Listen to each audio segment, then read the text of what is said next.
श्री शनैश्चरस्तोत्रम्।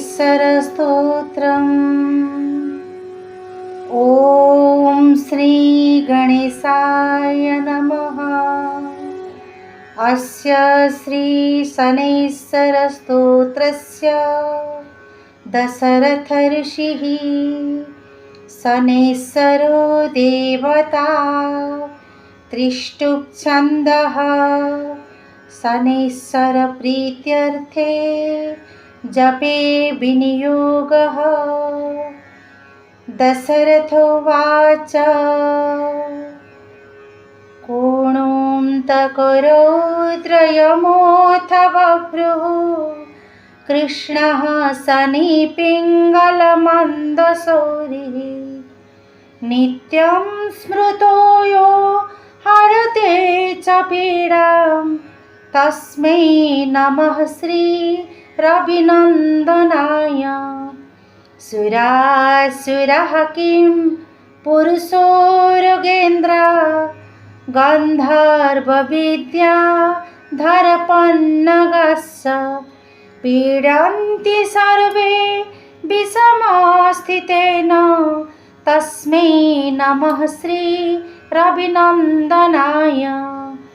नरा नरेन्द्राः पशवो मृगेन्द्रा वन्याश्च ये कीटपतङ्गभृङ्गाः पीडन्ति सर्वे विषमस्थितेन तस्मै नमः श्री रविनन्दनाय। देशास्य दुर्गाणि वनानि यत्र सेनानिवेशाः पुरपत्तनानि पीडन्ति सर्वे विषमस्थितेन तस्मै नमः श्री रविनन्दनाय।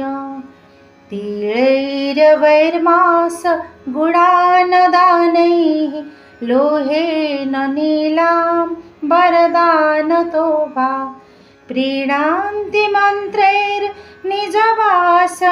च तस्मै नमः श्री रविनन्दनाय।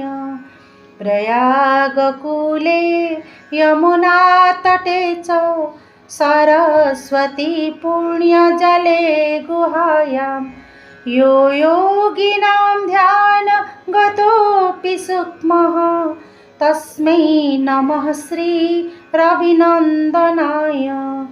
अन्यप्रदेशात् स्वगृहं प्रविष्ट स्तदीयवारे स नरः सुखी स्यात् गृहाद् गतो यो न पुनः प्रयाति तस्मै नमः श्री रविनन्दनाय।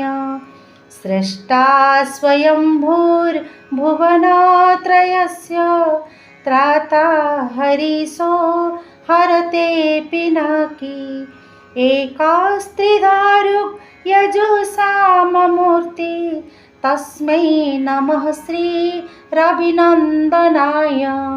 सन्न्याष्टकम्य प्रयतः प्रभाते नित्यं सुपुत्रैः पशुबान्धवस्य पठेत्तु सौख्यं भुवि भोगयुक्तः प्राप्नोति निर्वाणपदं तदन्ते। कोणस्थः पिङ्गलो बभ्रुः कृष्णो रौद्रोऽन्तको यमः शौरिः शनैश्चरो मन्दः पिप्पलादेन संस्तुतः। एतानि दशनामानि प्रातरुत्थाय यः पठेत् शनैश्चरकृता पीडा न कदाचित् भविष्यति। इति श्री शनैश्चरस्तोत्रं समाप्तम्।